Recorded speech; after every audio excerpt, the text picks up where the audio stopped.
Hi friends, జున్ను పాలు చేసుకునే విధానం. జున్ను పాలకి స్టవ్ ఆన్ చేసుకొని తర్వాత ఒక గిన్నె పెట్టి అందులో వాటర్ పోసుకొని ఒక స్టాండ్ లాగా పెట్టుకొని దాని మీద ఒక గిన్నె పెట్టుకోవాలి. తర్వాత జున్ను పాలు పోసుకున్న తర్వాత మనకు కావాల్సిన స్వీట్ ఎంత కావాలో అంత చక్కెర వేసుకోండి.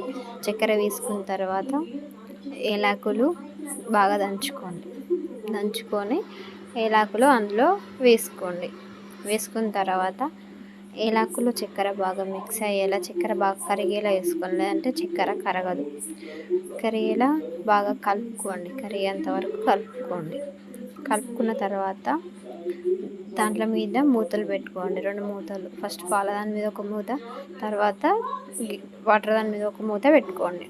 మూత పెట్టుకున్న తర్వాత 1 గంట పాటు అది పాలు జెల్లీలాగా అయ్యి మంచిగా వచ్చేంత వరకు పెట్టుకున్న తర్వాత ఒక గంట అయినాక జిల్లా వస్తుంది చూడండి. ఇలా వచ్చిన తర్వాత ఇలా జెల్లీ చెంచా పెడితే జెల్లీలా వచ్చిన తర్వాత తీసేయండి.